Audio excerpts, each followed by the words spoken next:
Hi friends, welcome to RS educations. Guys, ఈరోజు మనం వార్తల్లో నిలిచినటువంటి అంతర్జాతీయ, జాతీయ మరియు రాష్ట్రీయ అంశాల గురించి అండ్ వార్తల్లో నిలిచినటువంటి వ్యక్తులు మరియు క్రీడా సంబంధిత అంశాల గురించి ఈరోజు ఈ వీడియోలో మనం డిస్కస్ చేయబోతున్నాం. సో మెయిన్గా కాన్సెప్ట్లోకి వచ్చేద్దాం. ఈరోజు మనం 10th జూన్ 2021కు సంబంధించినటువంటి కరెంట్ అఫైర్స్ గురించి డిస్కస్ చేయబోతున్నాం. So let start. So first topic మనకి ఈ రోజు వచ్చేసరికి కరెంట్ అఫైర్స్లో ఉన్నటువంటి ఫస్ట్ టాపిక్ ఏంటి అంటే మనకి మెయిన్గా తీసుకుంటే ఒక సంస్థ వార్తలో నిలిచింది. చాలా ఇంపార్టెంట్ మనకి ఒక సంస్థలకు సంబంధించి చూస్తే. సో ఈ రోజు వచ్చేసరికి మనకి ఏ ఒక సంస్థ వార్తలో నిలిచింది అంటే national medical plans board. So national medical plans board అని చెప్పి ఒక సంస్థ మనకి వార్తలో నిలిచింది. చాలా ఇంపార్టెంట్ మనకి ఒక వార్తలో నిలిచినటువంటి ఒక సంస్థలకు సంబంధించి. సో ఈ యొక్క నేమ్ అనేది మనం ఇటీవల కాలంలో ఎక్కడైనా విన్నాము అని చెప్పి మీకు అనిపించవచ్చు. సో ఆ యొక్క నేమ్ ఎక్కడ విన్నాము? సో ప్రతి ఒక్కరు కూడా జస్ట్ థింక్ చేయండి. సో ఇటీవల కాలంలో 2 days బ్యాక్ కూడా మనం ఒక సంస్థల గురించి డిస్కస్ చేయడం అయితే జరిగింది. సో అది ఏంటి అంటే నేషనల్, చాలా ఇంపార్టెంట్, బొటానికల్ ఇన్స్టిట్యూట్ అని చెప్పి. సో ఇటీవల కాలంలో కూడా చూసాం. మనకి మొన్నటి రోజున ఏ యొక్క ఇన్స్టిట్యూట్కి సంబంధించి యొక్క బొటానికల్ ఇన్స్టిట్యూట్ గురించి చూసాము. అండ్ అదేవిధంగా తీసుకుంటే దేనికి సంబంధించి ఈ అంశం అనేది రేకెత్తించబడింది. సో ఇటువంటి అంశాలు చూస్తే ఫస్ట్ వచ్చేసరికి మనకి తీసుకుంటే national botanical. So national botanical and అదేవిధంగా తీసుకుంటే మరొక సంస్థ, దీనికి ప్రధాన కార్యాలయం ఎక్కడ ఉంది అంటే లక్నో. సో లక్నోలో ఉన్నటువంటి యొక్క సంరక్షణ చట్టం అని చెప్పి చెప్పవచ్చు. సో అటువంటి వాటికి సంబంధించి చూస్తే ఈ రోజు మనకి ఆ యొక్క నేషనల్ బొటానికల్ ప్లాంట్కి సంబంధించినటువంటి ప్లాంట్ ఆ యొక్క సంస్థ. సో మరలా ఈ రోజు మరొక అంశం వార్తలు నిలిచింది, ఎన్డీఆర్ఎస్ సంస్థ. సో ఎన్డీఆర్ఎస్ సంస్థకు సంబంధించినటువంటి నేషనల్ మెడికల్ ప్లాంట్స్ బోర్డ్ అని చెప్పి ఒక సంస్థ మనకి ఈ రోజు వార్తలు వచ్చింది. మెడికల్ ప్లాంట్ బోర్డ్ అని చెప్పి చెప్తాం. సో ఈ యొక్క మెడికల్ ప్లాంట్ బోర్డుకి సంబంధించి చూస్తే మనకి ఈ రోజు ఒక ప్లాంట్ అనేది మనకి ఒక COVID-19కి సంబంధించినటువంటి ఒక అంశంతో వార్తలు నిలవడం అయితే జరిగింది. సో ఇటీవల కాలంలో తరచూ వార్తలు నిలిచినటువంటి అంశాలతో ముఖ్యంగా పోటీ చేస్తే ఏది అంటే చాలా ఇంపార్టెంట్ థింగ్ ఏంటి అంటే కోవిడ్. సో కోవిడ్కి సంబంధించి ప్రస్తుతం ఈ యొక్క 2-3 నెలల నుంచి వస్తున్నటువంటి అంశాల పట్ల ప్రత్యేకమైనటువంటి శ్రద్ధ వహించండి. వ్యాక్సినేషన్ కార్యక్రమాల గురించి కావచ్చు అండ్ వ్యాక్సినేషన్ ప్రక్రియ ఏ రాష్ట్రాల్లో వినూత్నంగా జరుగుతుంది అండ్ ఆ రాష్ట్రాల్లో 100% సాధించినటువంటి ప్రాంతాల గురించి కూడా నిన్నటి రోజున మనం చూసాం. ఒక ప్రాంతంలో జమ్మూ అండ్ కాశ్మీర్కి సంబంధించి. సో ఇలా తరచూ వార్తలు నిలిచినటువంటి యొక్క కరోనా వ్యాధికి సంబంధించి వ్యాక్సినేషన్ ప్రక్రియస్ కావచ్చు అండ్ ముఖ్యంగా తీసుకుంటే ఈ సెంటర్స్ని ఎక్కడెక్కడ స్థాపించారు అండ్ కొన్ని జాతుల వారికి సంబంధించి. సో ఇదా మనకి ప్రతిరోజు కూడా ఒక అంశం అనేది కరోనాకి సంబంధించి చూస్తున్నాం. సో మెయిన్గా చూస్తే అండి, ఎవరైతే ఈ యొక్క పోటీ పరీక్షలకు ప్రిపేర్ అవుతున్నారో వారు వచ్చేసరికి బిఫోర్ 8 months మనకి ఎక్కువగా ఈ యొక్క కరోనాకు సంబంధించి కావచ్చు లేదంటే సంస్థలకు సంబంధించి కావచ్చు, ముఖ్యంగా సంస్థలకు సంబంధించి. సో వివిధ రకాలైనటువంటి సంస్థలు మనకి తరచూ వార్తలు నిలవడం చూస్తున్నాం. సో అటువంటి సంస్థలకు సంబంధించినటువంటి అంశాలు అనేది మనకి ఎక్కువ శాతం వాటిపై బిట్స్ అనేది కూడా అడగడానికి పాసిబిలిటీ ఉంది. కాబట్టి సో ప్రతి ఒక్కరూ కూడా మనకి 6 months బ్యాక్ ఉన్నటువంటి కరెంట్ అఫైర్స్ అన్నీ కూడా ప్రిపేర్ అవ్వండి. అవి మనకి కాంపిటేటివ్ పరంగా ప్రతి ఎగ్జామ్కి కూడా యూజ్ అవ్వడం అనేది జరుగుతుంది. సో మెయిన్గా కాన్సెప్ట్లోకి వచ్చేస్తే మనకి ఈ రోజు medical plant board, national medical plant board, NDRS సంస్థ ఆధ్వర్యంలో నిర్వహించబడినటువంటి నేషనల్ మెడికల్ రీసెర్చ్ డెవలప్మెంట్కి సంబంధించిన ఒక సంస్థ మనకి ఈ రోజు వార్తలు నిలిచింది. ఇటీవల కాలంలో చూసినటువంటి ఒక నేషనల్ బొటానికల్ ఇన్స్టిట్యూట్కి సంబంధించి లక్నో ప్రధాన కార్యాలయం కలిగినటువంటి ఆ యొక్క సంస్థ కూడా సేమ్ ఎన్డీఆర్ఎస్కి సంబంధించింది. సో ఆ విధంగా తీసుకుంటే మనకి ఈ యొక్క సంస్థ national medical plants board. So దీనిని మనకి ఎప్పుడు ప్రారంభించారు అంటే మనకి ముఖ్యంగా తీసుకుంటే దీన్ని మనకి మెయిన్గా తీసుకుంటే 2000 years అంటే 2000 సంవత్సరంలో ఈ యొక్క నేషనల్ మెడికల్ ప్లాంట్ బోర్డ్ని ఏర్పాటు చేయడం అయితే జరిగింది. సో ఈ యొక్క సంస్థ మనకి ఎప్పుడు ఏర్పాటు చేయబడింది అంటే 2000లోనే మనకి యొక్క సంస్థ అనేది ఏర్పాటు చేయబడింది. అండ్ మెయిన్గా తీసుకుంటే మనం నిన్నటి రోజున డిస్కస్ చేసాం నేషనల్ బొటానికల్ ఇన్స్టిట్యూట్ అని చెప్పి, లక్నో ప్రధాన కార్యాలయం అని చెప్పి. సో ఆ యొక్క లక్నో ప్రధాన కార్యాలయంగా కలిగినటువంటి యొక్క నేషనల్ బొటానికల్ ఇన్స్టిట్యూట్ అనేది మనం మెయిన్గా తీసుకుంటే దేనికి సంబంధించిందంటే ఆయుర్వేదానికి సంబంధించి. సో చాలా ఇంపార్టెంట్ మనకి యొక్క ఆయుర్వేదానికి సంబంధించి, ముఖ్యంగా ఆయుర్వేద ప్లాంట్స్కి సంబంధించి ఇటీవల కాలంలో ఈ యొక్క ఆయుర్వేద మందులకు మంచి మనకి స్థానం అనేది లభించడం అయితే జరిగింది. ప్రస్తుతం ఉన్నటువంటి యొక్క కరోనా కాలంలో ఎక్కువ శాతం మనకి ఈ యొక్క మూలికలకు సంబంధించి కానీ లేదంటే ఈ యొక్క ఆయుర్వేద అంశాలకు సంబంధించి కానీ ఎక్కువగా కూడా మనకి వార్తలు నిలవడం జరుగుతుంది. తరచూ వార్తలు నిలిచినటువంటి అంశాల్లో ఒక అంశంగా మనకి యొక్క ఆయుర్వేదిక అంశాల గురించి తీసుకోవచ్చు. ఆయుర్వేదక మొక్క ఇటీవల కాలంలో ఒక రాష్ట్రము కూడా టోటల్గా మనకి ఆ యొక్క రాష్ట్ర వ్యాప్తంగా ఆయుర్వేదక మొక్కలను పెంచే కార్యక్రమాన్ని అండ్ ఆయుర్వేదిక మొక్కల ద్వారా యొక్క వ్యాధులను శక్తిని తట్టుకునేటువంటి ఒక శక్తిని కలిగేటువంటి ఒక ఇమ్యూనిటీ పవర్ని డెవలప్ చేయడం కోసం ఈ యొక్క ఆయుర్వేద ఆయుర్వేదిక మొక్కలను ఆ యొక్క రాష్ట్ర వ్యాప్తంగా నాటించే ఒక ప్రక్రియను ప్రారంభించారని చెప్పి ఇటీవల కాలంలో వివిధ రకాలైనటువంటి స్కీమ్స్ తోటి వివిధ రకాలైన కార్యక్రమాల ద్వారా మనకి ఈ యొక్క మెడిసిన్స్కి సంబంధించి ఆయుర్వేదిక మొక్కలు అనేది మనకి వార్తలు ఇస్తాయి. అండ్ మెయిన్గా తీసుకుంటే మనకి ఈ యొక్క తులసి, అశ్వగంధ, వివిధ రకాలైనటువంటి యొక్క ఆయుర్వేద మొక్కలన్నిటిని కూడా మనకి ఈ రాష్ట్ర వ్యాప్తంగా పంపిణీ చేయడం అయితే జరిగింది. సో మొత్తంగా 6 రకాల మొక్కలను ప్రతి ఇంటికి కూడా ఆ యొక్క రాష్ట్రానికి సంబంధించినటువంటి ప్రతి ఇంటిలో కూడా ఈ యొక్క మొక్కలు అనేది ఉండాలి. అండ్ ముఖ్యంగా తీసుకుంటే వీటిని పెంచాలి, ఫ్యూచర్స్కి అందించాలి అని చెప్పి సో ఒక ముఖ్య ఉద్దేశంతో అనేక రాష్ట్రాల్లో మనకి ఈ యొక్క ఆయుర్వేదిక మొక్కల గురించి చూస్తున్నా. అండ్ మెయిన్గా తీసుకుంటే హరిహర్ అని చెప్పి సో అదేవిధంగా హర్యానా రాష్ట్రంలో సంబంధించి వివిధ రకాల ప్రోగ్రామ్స్ కూడా ఇటీవల కాలంలో చూసాం. అటువంటి అంశాలతో మనకి ఈ యొక్క ఆయుర్వేదిక మొక్కలు అనేది తరచూ వాడుతున్నాయి. సో ఈ రోజు తీసుకుంటే మనకి ఈ యొక్క 20 medical plants for COVID-19 care centres అని చెప్పి ఒక అంశం మనకి వార్తనిచ్చింది. సో చాలా ఇంపార్టెంట్. ఈ యొక్క మెడికల్ ప్లాంట్ బోర్డుకి సంబంధించి నేషనల్ మెడికల్ ప్లాంట్ బోర్డు అనేది మనకి ఈ యొక్క 20 మెడికల్ ప్లాంట్స్ని ఏర్పాటు చేయాలని చెప్పి COVID-19 కేర్ సెంటర్స్ లాగా మనకి దీన్ని ఏర్పాటు చేయడం అయితే జరిగింది. సో చాలా ఇంపార్టెంట్. ఈ యొక్క NDRS సంస్థ ఆధ్వర్యంలో మొత్తంగా మనకి 20 మెడికల్ ప్లాంట్స్ను COVID-19 కేర్ సెంటర్స్గా సో ప్రస్తుతం ఉన్నటువంటి యొక్క కాలంలో వీటిని ఏర్పాటు చేయడం అనేది జరిగింది. సో ఇది మనకి ఈ రోజు వార్తలోనిటువంటి యొక్క మెడికల్ ప్లాంట్కి సంబంధించిన ఒక కీలకమైనటువంటి అంశం. అండ్ మెయిన్గా తీసుకుంటే ఇటువంటి అంశాలు వచ్చినప్పుడు ప్రత్యేకమైనటువంటి శ్రద్ధ వహించండి. ప్రస్తుతం మనకి గడిచిన ఈ 2 వారాల్లో మనకి మెయిన్గా తీసుకుంటే IIT మద్రాస్ గురించి ఎక్కువగా మనకి వార్తలు నిలిచింది. మెయిన్గా తీసుకుంటే మనకి 3D హౌస్ అని చెప్పి IIT మద్రాస్ వారు బిల్డ్ చేసినటువంటి ఒక టెక్నాలజీ ముఖ్యమైన అంశంగా వార్తలో నిలిచిందని చెప్పుకున్నాం. అండ్ ఇండస్ట్రీస్ కాంక్లే అని చెప్పే ఒక అంశం కూడా మనకి వార్తలో నిలిచింది. ఈ విధంగా మనకి ఇటీవల కాలంలో ఈ వారంలోనే మనకి 2 సార్లు మనకి వార్తల్లో IIT మద్రాస్ అనేది నిలవడం జరిగింది. సో ఈ యొక్క IIT మద్రాస్ పైన ప్రత్యేకమైనటువంటి శ్రద్ధ వహించండి. IIT మద్రాస్కి సంబంధించినటువంటి ఈ యొక్క దేనికి ఏనంటే మనకి మెయిన్గా ఈ యొక్క టెక్నాలజీకి సంబంధించినటువంటి అంశాలపైన ప్రత్యేకమైనటువంటి దృష్టి పెట్టండి. దీని పట్ల మనకి ఎక్కువగా కూడా బిట్స్ అనేది అడగడం జరుగుతుంది.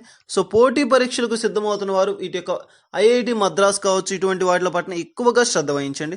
అండ్ మెయిన్గా తీసుకుంటే ఇటీవల మనకి టచ్ సెన్సిటివ్ వాచ్ అని చెప్పి ఒక ముఖ్యమైన టెక్నాలజీకి సంబంధించినటువంటి ఒక అంశం చూసాం. సో అది కూడా మనకి ఎవరి ఆధ్వర్యంలో జరిగిందంటే IIT వారి ద్వారా జరిగింది. IIT కాన్పూర్ వారు నిర్వహించారు. అండ్ అదేవిధంగా మనకి తీసుకుంటే లిథియం అయాన్ బ్యాటరీకి సంబంధించినటువంటి ఒక ఇంపార్టెంట్ టెక్నాలజీ అది తీసుకుంటే మనకి IIT గౌహతి అని చెప్పి. అండ్ ఇటీవల కాలంలో IIT గౌహతి నిర్ణయించినటువంటి మరొక అంశం ఏంటి అంటే ఈశాన్య రాష్ట్రాల్లో రైల్వేస్కి సంబంధించినటువంటి ఒక ముఖ్యమైన అంశం. సో ఈ విధంగా వివిధ రకాలైనటువంటి అంశాల ద్వారా మనకి ఎన్నోసార్లు మనకి ఈ యొక్క IIT అనేది వార్తలో నిలవడం అనేది జరిగింది. ఇటీవల తీసుకుంటే మనకి మైక్రో ఫిల్ట్రేషన్ ప్రాసెస్ గురించి చూసాం. సో దానికి సంబంధించి కూడా IIT గౌహతి వార్తలో నిలిచింది. And ministry of house and urban వార్తలో నిలిచింది IIT ఖరగ్పూర్. ఈ విధంగా మనకి IITకి సంబంధించి IIT మద్రాస్ కావచ్చు, IIT గౌహతి కావచ్చు, అండ్ IIT ఖరగ్పూర్ కావచ్చు, ఇలా వివిధ రకాలైనటువంటి IITs అనేవి మనకి ఇటీవల మనకి ఎక్కువగా వార్తలు నిలవడం అనేది జరిగింది. సో అటువంటి వాటిలో తీసుకుంటే ఈ రోజు మనకి మెయిన్గా IIT మద్రాస్ అనేది ముఖ్యంగా వార్తలు నిలిచింది. క్యాన్సర్ అల్గరిథంకి సంబంధించి అంటే మనకి మెయిన్గా తీసుకుంటే ఈ యొక్క IIT మద్రాస్ ముఖ్యంగా మనకి క్యాన్సర్ అల్గరిథం పార్కింగ్స్ అని చెప్పే ఒక ప్రత్యేకమైనటువంటి వ్యాధిని ఈ రోజు గుర్తించడం అనేది జరిగింది. అటువంటి వ్యాధికి సంబంధించినటువంటి ఒక టెక్నాలజీని కనిపెట్టి IIT మద్రాస్ మనకి వార్తలో నిలిచింది.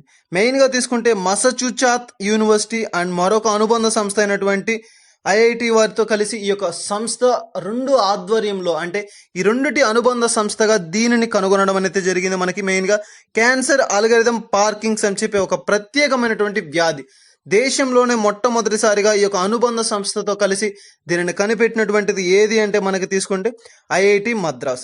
సో ఈ IIT మద్రాస్ వారు అంటే మెయిన్గా తీసుకుంటే మనకి మసాచుసెట్స్ అని చెప్పి ఒక యూనివర్సిటీ సహాయకారంతో ఆరొక అనుబంధ సంస్థతో కలిసి దీన్ని కనుగొనడం జరిగింది. అండ్ దీనికి మెయిన్గా ప్రధాన కార్యాలయం ఎక్కడ అంటే అమెరికా అని చెప్పి చెప్పవచ్చు. అండ్ నెక్స్ట్ తీసుకుంటే IIT మద్రాస్లో సెంటర్ ఫర్ కాంపిటేషనల్ ఎరేసీ సిస్టమ్ అని చెప్పి ఒక సంస్థ ద్వారా మనకి IIT మద్రాస్లోని centre for computational brain research అనే ఒక సంస్థ మనకి మసాచుసెట్స్ ఇన్స్టిట్యూట్ అని చెప్పి ఈ యొక్క 2టి యొక్క ఆధ్వర్యంలో మనకి ఈ యొక్క టెక్నాలజీ అనేది కనుగొనడం అనేది జరిగింది. బయోమైక్రోఫ్లూయిడిన్ అనే ఒక వ్యాక్సినేషన్ మనకి మెయిన్గా మనకి రాయబడిందని చెప్పవచ్చు. మనకి మెయిన్గా తీసుకుంటే ఈ యొక్క IIT మద్రాస్కి సంబంధించి కావచ్చు, ఈ యొక్క వ్యాధులకు సంబంధించి కావచ్చు, సో ఈ యొక్క టెక్నాలజీకి సంబంధించి ఏ యొక్క మ్యాగజైన్లో దీన్ని రాయడం జరిగింది అంటే మనకి బయోమైక్రోఫ్లూయిడిన్ ఫ్లూయిడిన్ అని చెప్పే ఒక మ్యాగజైన్లో దీని గురించి రాయడం అనేది జరిగింది. ఈ విధంగా మనకి వార్తల్లో మెయిన్ థింగ్గా తీసుకుంటే ఐఐటి మద్రాస్కి సంబంధించి ఈ యొక్క అనుబంధ సంస్థ అయినటువంటి మసాచ్యూట్ అని చెప్పే ఒక యూనివర్సిటీ సహకారంతో ఈ యొక్క టెక్నాలజీని కనుగొనడం అయితే జరిగింది. మనకి క్యాన్సర్, ఆల్గిజరం, పార్కింగ్స్ అని చెప్పే ఒక వ్యాధిని. సో గాయస్, చాలా ఇంపార్టెంట్. మన ఇటీవల కాలంలో మనకి పోటీ పరీక్షలకు సంబంధించి ఎక్కువగా కూడా ఈ యొక్క ప్రశ్నలపై స్ట్రెస్ చేయడం అనేది జరుగుతుంది. సో పోటీ పరీక్షలకు ప్రిపేర్ అవుతున్న వారు ఎవరైతే ఉన్నారో వారు ప్రత్యేకమైనటువంటి శ్రద్ధ వహించండి. మెయిన్గా మనకు తీసుకుంటే ఈ యొక్క ఐఐటీస్కి సంబంధించి మెయిన్గా ఇటీవల కాలంలో కూడా ఎక్కువగా ఈ యొక్క ఐఐటీస్ పైన బిట్స్ రావడం అనేది జరిగింది. అండ్ ప్రజెంట్ ఉన్న సిచ్యువేషన్లో అయితే మనకి ఎక్కువగా కూడా ఈ యొక్క ఐఐటి అనేది వీక్లీ ఒక్కసారైనా సరే వార్తల్లో నిలుస్తుంది. సో ఈ యొక్క అంశంపై ప్రత్యేకమైనటువంటి శ్రద్ధ వహించండి. ఎందుకు అంటే ఏ అంశం అయితే వార్తల్లో మనకి ఎక్కువగా నిలుస్తుందో, ఎక్కువ సార్లు అనేది రావడం జరుగుతుందో, సో అటువంటి అనేవి మనకి ఇంపార్టెంట్గా చెప్పుకోవడం అనేది జరుగుతుంది. సో వాటి పట్ల ప్రత్యేకమైనటువంటి శ్రద్ధ వహించండి. ఇది మనకి వార్తల్లో ఈ రోజు నిలిచినటువంటి ఐఐటి మద్రాస్కు సంబంధించి వారు కనుగొన్నటువంటి న్యూ టెక్నాలజీ, ఒక వ్యాధిని కనుగొనడం కోసం ఉపయోగించినటువంటి టెక్నాలజీ మనకి ఈ రోజు వార్తలో నిలిచింది. అండ్ నెక్స్ట్ వచ్చేసరికి ఈ రోజు వార్తలో నిలిచినటువంటి మరొక అంశం ఏంటి అంటే కరోనాకు సంబంధించి పంజాబ్ రాష్ట్రం మనకి ఈ రోజు వార్తలో నిలిచింది. ఇటీవల కాలంలో మనం చెప్పుకున్న రానున్న 2-3 నెలల పాటు ఈ యొక్క కరోనాకు సంబంధించిన అంశాలే ముఖ్యమైన అంశాలుగా ఉంటాయి. సో వాటి పట్ల ప్రత్యేకంగా శ్రద్ధ వహించండి అని చెప్పి. సో చూస్తే మనకి ఇటీవల ఒక 1 మంత్ బ్యాక్ నుంచి మనం కరెంట్ అఫైర్స్ చేస్తున్న ప్రతి ఒక్క టాపిక్లో కూడా మనకి ప్రతిరోజు కూడా ఒక కరెంట్ అఫైర్స్ అంటే మనకి కరోనాకి సంబంధించిన ఒక బిట్ అనేది ఉండడం అనేది జరుగుతుంది. సో చాలా ఇంపార్టెంట్గా చెప్పుకోవచ్చు. కరోనాకి సంబంధించినటువంటి ముఖ్యమైన అంశాల్లో ఒక అంశంగా మనకి ఈరోజు మనకి పంజాబ్ రాష్ట్రం వార్తలో నిలిచింది. ఇటీవల కూడా మనకి పంజాబ్లోని మాలేర్ కోట్ల అని చెప్పి ఒక నూతనమైనటువంటి జిల్లా ఏర్పాటుకు సంబంధించి పంజాబ్ రాష్ట్రం వార్తలో నిలిచింది. 23వ నూతన జిల్లాగా అవతరించింది అని చెప్పాం. ఎందుకు ఈ మనకు మెయిన్గా తీసుకుంటే ఈ జిల్లాలు అనేది ఇంపార్టెంట్ కాదు, కానీ రిలీజియన్స్ ద్వారా జిల్లాలు అనేది ఏర్పడడం అనేది చాలా ఇంపార్టెంట్. సో వాటి పట్ల మనం ప్రత్యేకమైనటువంటి శ్రద్ధ వహించాలి.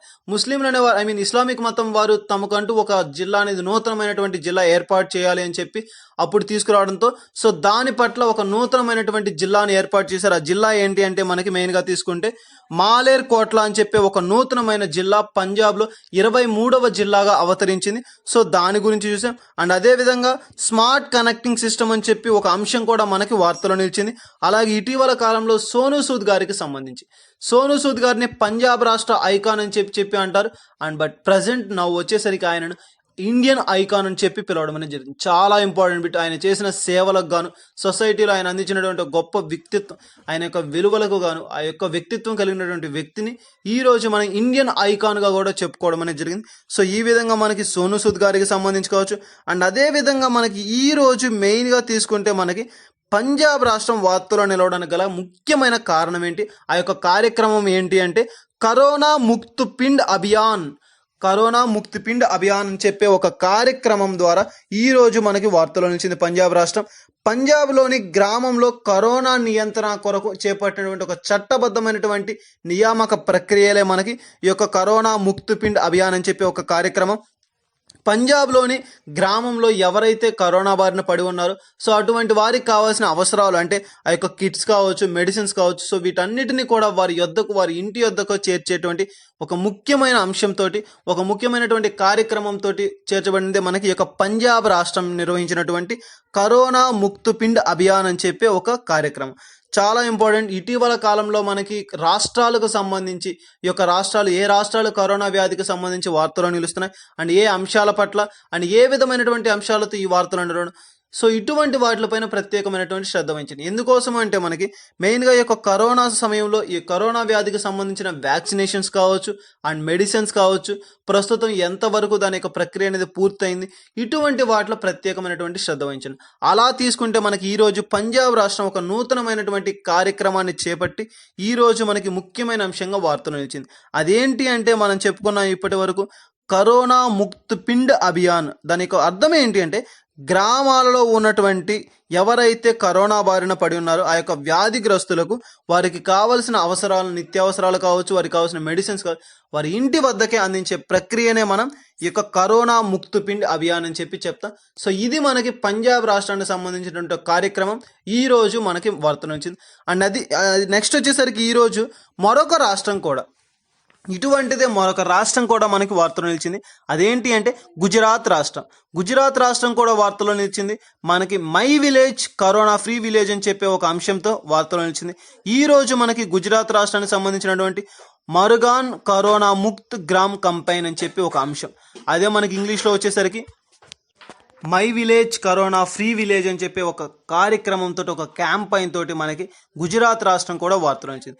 ఇటీవల కాలంలో చూసాం మనకి డ్రాగన్ ఫ్రూట్ని కమలా పండుగ పేరు మార్చినటువంటి రాష్ట్రంగా కూడా మన గుజరాత్ రాష్ట్రాన్ని చూడడం జరిగింది. అండ్ అదేవిధంగా రినవబుల్ ఎనర్జీ సోర్సెస్కి సంబంధించి కూడా మనకి ఇటీవల కాలంలో గుజరాత్ రాష్ట్రం వార్తలు వచ్చింది. సో ఈ రోజు వచ్చేసరికి మనకి my village corona free village అని చెప్పి మరగాం కరోనా ముక్త్ గ్రామ్ కంపైన్ అని చెప్పి ఒక క్యాంపైన్ అని చెప్పి ఒక కార్యక్రమంతో ఈ రోజు మనకి వార్తలు నిలిచింది. దీని యొక్క ముఖ్య ఉద్దేశం ఏంటి అంటే ఈ యొక్క కార్యక్రమం అంటే my village corona free village యొక్క ముఖ్య ఉద్దేశం గ్రామీణ ప్రాంతాల్లో సేమ్ చూసాం మనం కరోనాకి సంబంధించి పంజాబ్ రాష్ట్రం ఏ విధంగా అయితే వార్తలు నిలిచిందో అదేవిధంగా గ్రామీణ ప్రాంతాల్లో ఉన్న వారికి కావలసిన కరోనా టీకాలు కావచ్చు, కిట్లను కావచ్చు సప్లై చేసే ఒక కార్యక్రమమే మనకి ఈ యొక్క మరగాం కరోనా ముక్త్ గ్రామ్ క్యాంపెయిన్ అని చెప్పి ఒక అంశం. సో ఈ విధంగా మనకి ఈ యొక్క గుజరాత్ రాష్ట్రం కూడా వార్తలు నిలిచింది.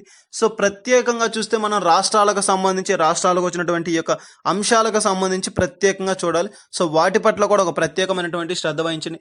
ఇది మనకి వార్తలు నిలిచినటువంటి ఒక గుజరాత్ రాష్ట్రానికి సంబంధించినటువంటి అంశం. అండ్ నెక్స్ట్ వచ్చేసరికి ఈ రోజు వార్తలు నిలిచినటువంటి మరొక అంశం ఏంటి అంటే ఆయుష్ గర్దర్ అని చెప్పే ఒక అంశం హిమాచల్ ప్రదేశ్ మనకి వార్తలు నిలిచింది. మెయిన్గా తీసుకుంటే ఆయుర్వేదానికి సంబంధించినటువంటి మెడిసిన్ ఇటీవల కాలంలో మనకి ఆయుష్ గర్దర్ అని చెప్పి ఒక అంశంతో వార్తలు నిలిచింది. మెయిన్గా తీసుకుంటే మనకి హోమ్ ఐసోలేషన్లో ఎవరైతే పేషెంట్స్ ఉన్నారో, ఎవరైతే కరోనా బారిన పడి ఉండి వారికి హోమ్ ఐసోలేషన్ ప్రక్రియలో మెడిసిన్స్ తీసుకుంటూ వారు ఉన్నారో అటువంటి వారికి సోషల్ మీడియా ద్వారా అంటే మనకి ఇన్స్టా కావచ్చు, టెలిగ్రామ్ కావచ్చు అండ్ వాట్సాప్ ఇట్లా వివిధ రకాల ఫేస్బుక్స్ ఇటువంటి సోషల్ మీడియాస్ ద్వారా వారికి రాష్ట్ర వ్యాప్తంగా ఎవరైతే ఉన్నారో అటువంటి వారికి రాష్ట్ర వ్యాప్తంగా 1000 మంది యోగా ఒక ప్రక్రియ తెలిసినటువంటి గొప్ప వ్యక్తుల ద్వారా వారికి యోగాకు సంబంధించి టిప్స్ అనేది ఇవ్వడం జరుగుతుంది.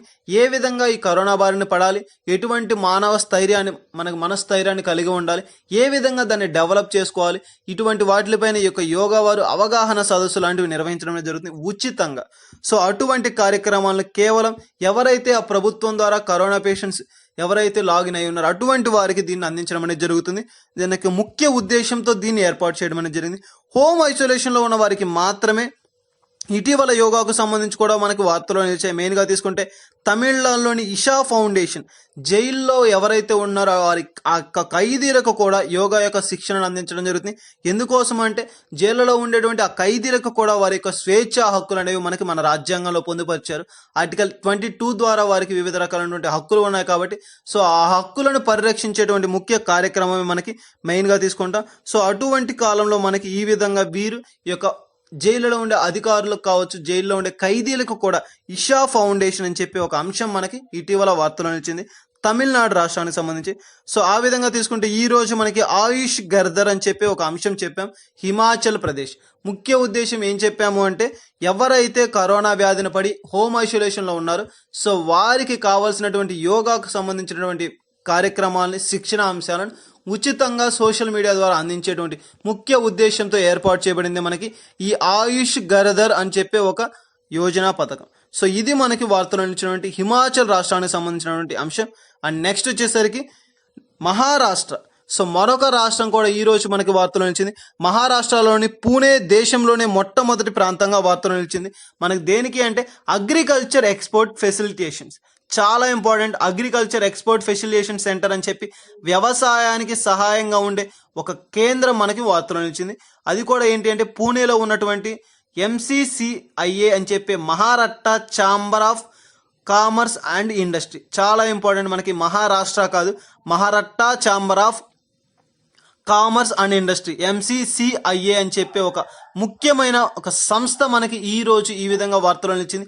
ఏ యొక్క అనుబంధ సంస్థతో అంటే NABARD, national agriculture bank for rural development అని చెప్పే ఒక సంస్థ, దేశంలోనే అతి పెద్ద బ్యాంక్ అని చెప్పవచ్చు. అగ్రికల్చర్ కోసం ఉపయోగించేటువంటి ఒక స్మాల్ ఇండస్ట్రీలకు సంబంధించి కూడా ఒక ఉన్నతమైన సంస్థ ఏది అంటే మనకి నాబార్డ్. సో ఆ యొక్క నాబార్డ్ అనే సంస్థ యొక్క ఆధ్వర్యంలో దీనిని వారి సహకారంతో నిర్వహించడం అనేది జరుగుతుంది. ఈ నాబార్డ్ని మనం అత్యున్నతమైనటువంటి బ్యాంకుగా కూడా చెప్పుకోవచ్చు.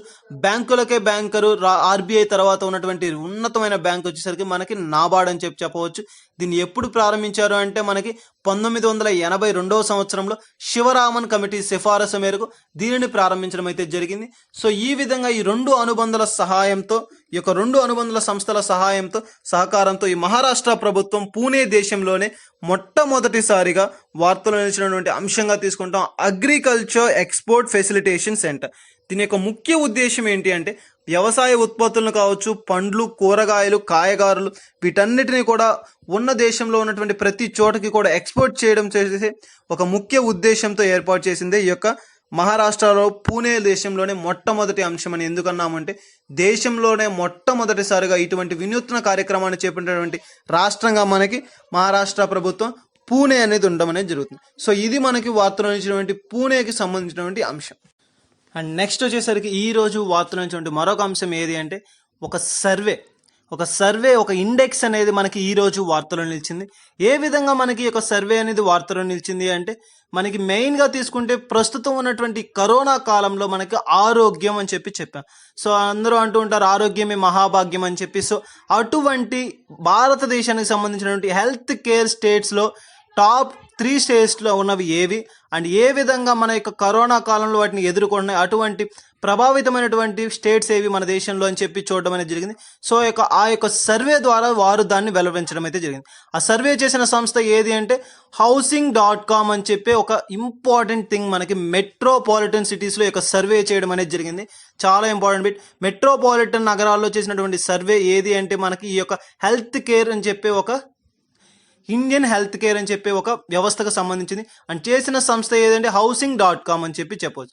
ఈ సర్వేలో టాప్ 1 ప్లేస్లో ఫస్ట్ ప్లేస్లో నిలిచినటువంటి స్టేట్ ఏది అంటే మనకి పూణే స్టేట్ అని చెప్పవచ్చు. టాప్ 1 స్టేట్లో నిలిచినటువంటి స్టేట్ ఏది అంటే పూణే స్టేట్ అని చెప్తాం.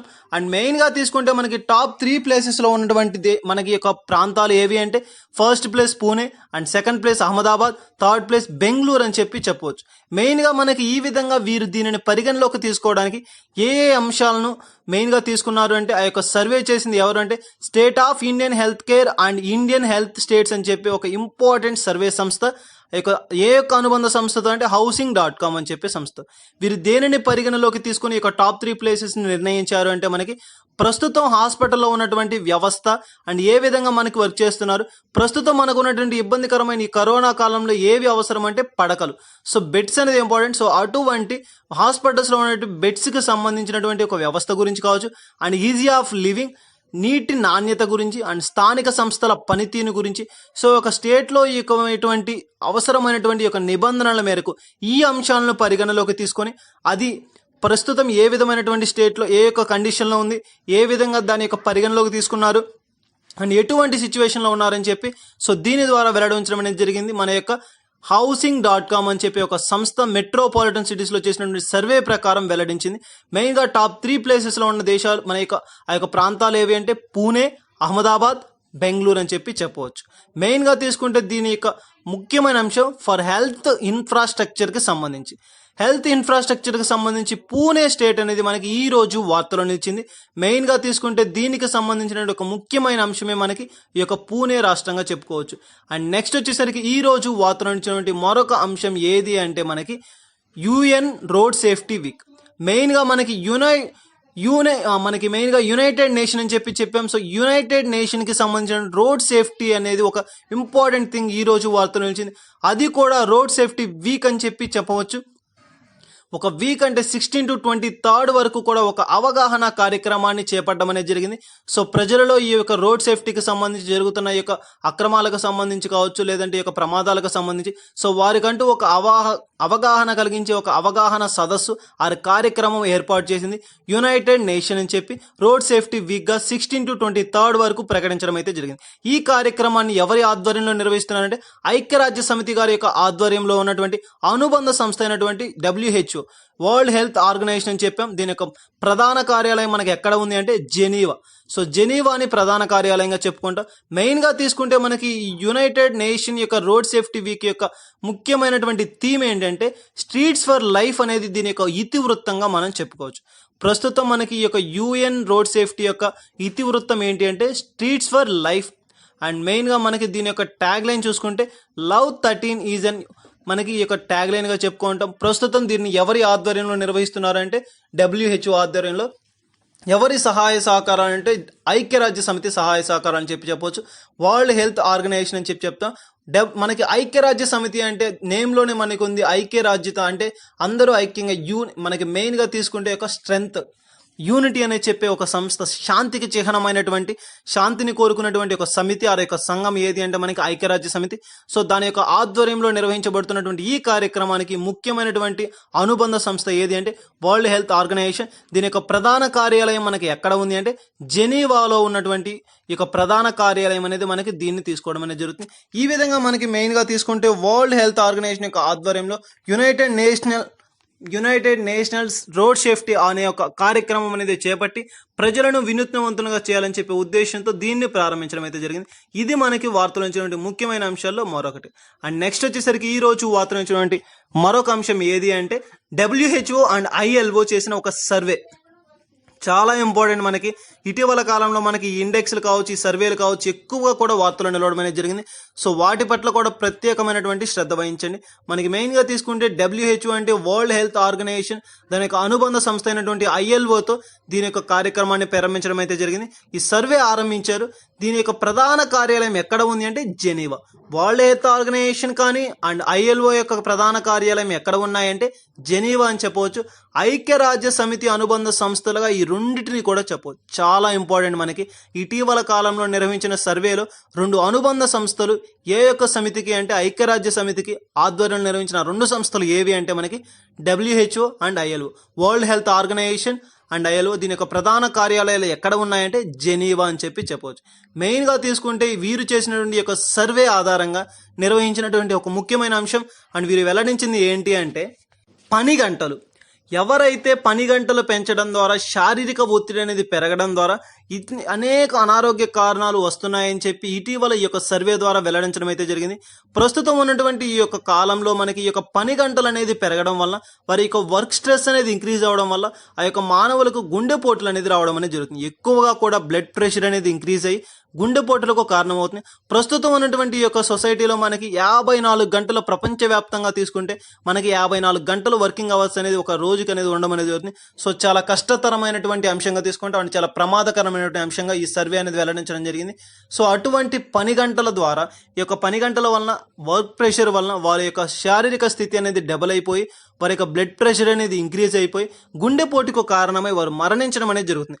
సో ఈ విధంగా తీసుకుంటే ఒక రోజుకి 5 నుంచి 6 గంటలు పని గంటలు ఉండాల్సిన సమయంలో వర్కింగ్ అవర్స్ అనేది ఇప్పుడు ప్రస్తుతం ఉన్నటువంటి ఈ కాలంలో మనకి దాన్ని 10 గంటలుగా యొక్క ప్రజలు నిర్వహించడం అనేది జరుగుతుంది. సో దానివల్ల ప్రెషర్ అనేది ఎక్కువై మానవ శారీరక ఒత్తిడి అనేది ఎక్కువైపోవడం వల్ల వారికి అనారోగ్య సమస్యలు తలెత్తడంతో గుండెపోటు కారణాలు తదితర కారణాల వల్ల ఇటీవల కాలంలో చాలా మంది కూడా మరణిస్తూ వార్తలను ఇచ్చారు. అటువంటి సర్వేకి సంబంధించి ఈ రోజు మనకి ఒక కీలకమైనటువంటి వెలువడి అనేది వెల్లడించడం జరిగింది. 2016 ప్రకారంగా తీసుకుంటే ఉన్న సర్వేలో 7,46,000 మంది చనిపోయారు. సో దాన్ని ఆధారంగా తీసుకొని దేని ఆధారంగా చెప్పారంటే 2000 సంవత్సరంలో ఉన్నటువంటి మరణాల శాతం అండ్ 2016లో ఉన్నటువంటి మరణాల శాతానికి కానీ లెక్కవిస్తే 29% అనేది మనకి పెరగడం అనేది జరిగింది. సో ఈ మరణాల శాతం అనేది ఎక్కువగా 30% అనేది ఇంక్రీజ్ అవ్వడం అనేది జరిగింది. సో ఇది ఒక ప్రమాదకరమైనటువంటి ప్రభావంగా ఈ యొక్క సర్వే ద్వారా వీరు వెల్లడించడం అనేది జరిగింది. ఇటీవల కాలంలో నిర్వహించిన ఈ సర్వేలో వెల్లడించింది ఏంటి అంటే ఈ యొక్క వర్కింగ్ అవర్స్ అనేది ఇంక్రీజ్ అవ్వడం వల్ల మానవుని యొక్క శరీరంలో ఉన్నటువంటి ఆ సమతుల్యత అనేది దెబ్బతిని బ్లడ్ ప్రెషర్ అనేది ఇంక్రీజ్ అయ్యి అనేక అనారోగ్య సమస్యలు అనేది తలెత్తుతున్నాయి. దానివల్ల గుండెపోటుకు కూడా గురై ఇటీవల కాలంలో చాలా మంది మరణించారని చెప్పి వెల్లడించారు. సో అటువంటి వారిలో మనకి సర్వే ప్రకారం 30% 2000 నుంచి 2016కి ఇంక్రీజ్ అయినట్టుగా తెలుస్తుంది. ఇటీవల కాలంలో చేసిన సర్వేలో వెల్లడించిన ప్రకారం 7,46,000 మంది మనకి ఈ యొక్క వర్కింగ్ ప్రెషర్స్ వల్ల మరణించారు అని చెప్పి వెల్లడించడం అనేది జరిగింది. సో అది మనకి 2000తో పోల్చుకుంటే ఎంత శాతం అంటే 29% ఇంక్రీజ్ అవ్వడం అనేది జరిగింది. సో ఇది మనకి ఈ రోజు వార్తల నుంచి సర్వేకి సంబంధించి WHO అండ్ ILOకి సంబంధించి ఐక్యరాజ్య సమితిలో నిర్వహించినటువంటి ఒక సర్వే ఆ ఇండెక్స్ ద్వారా వెల్లడించినటువంటి ఒక ముఖ్యమైన విషయంగా మనం దీన్ని పేర్కొనడం అనేది జరిగింది. సో గాయస్, ఇటీవల నుంచి మనకి ఎక్కువగా కూడా ఈ సర్వేలకు సంబంధించి, ఈ సూచీలకు సంబంధించి ఎక్కువ అంశాలు వార్తలు నిర్వహణ అనేది జరిగింది. సో పోటీ పరీక్షలకు ప్రిపేర్ అవుతున్న వారు ఎక్కువగా కూడా వాటి పట్ల ప్రత్యేకమైనటువంటి శ్రద్ధ వహించండి. మెయిన్గా మనకి ఒక సర్వేస్ అనేవి చాలా ఇంపార్టెంట్గా తీసుకుంటాం. సో వాటి పట్ల ప్రత్యేకమైనటువంటి అవగాహన అనేది మనకు ఉంటే ఎప్పటికైనా కానీ ఒక యూస్ఫుల్గా ఉంటుంది. సో మన నెక్స్ట్ టాపిక్ వచ్చేసరికి ఈ రోజు ఏంటి అంటే మూన్సూన్. సో మనకి యొక్క సమావేశాలు శీతాకాల సమావేశాలు అని చెప్పి అంటాం. సో అటువంటి సమావేశాలకు సంబంధించి జరగనున్నటువంటి ఈ సమావేశాలు అనేవి యథావిధిగా ఎప్పటిలానే జరగనున్నాయి అని చెప్పి ఈ రోజు మనకి యొక్క ప్రభుత్వం ద్వారా వెల్లడించడం అయితే జరిగింది. సో ఇటువంటి యొక్క సమావేశాలకు సంబంధించి, సభలకు సంబంధించినటువంటి అంశాలు కనుక వార్తలు ఇస్తే అటువంటి అంశాల పట్ల ప్రత్యేకమైన శ్రద్ధ వహించండి. సో ఇది మనకి ఈ రోజు వార్తలు ఇచ్చినటువంటి ఒక ముఖ్యమైనటువంటి అంశాలు. సో గాయస్, ఇవే కాకుండా మన ఛానల్లో మరెన్నో నోటిఫికేషన్ అప్డేట్స్ కావచ్చు అండ్ అదేవిధంగా ఆప్టిట్యూడ్ క్లాసెస్ కొన్ని స్టార్ట్ చేయడం అనేది జరిగింది. సో ఇంట్రెస్టింగ్ క్యాండిడేట్స్ ఎవరైనా ఉంటే విజిట్ చేయండి. మా వీడియోస్ కానీ, మా యొక్క డైలీ అప్డేట్స్ కానీ మీకు కనుక రావాలి అంటే సబ్స్క్రైబ్ చేసుకోండి. Thank you.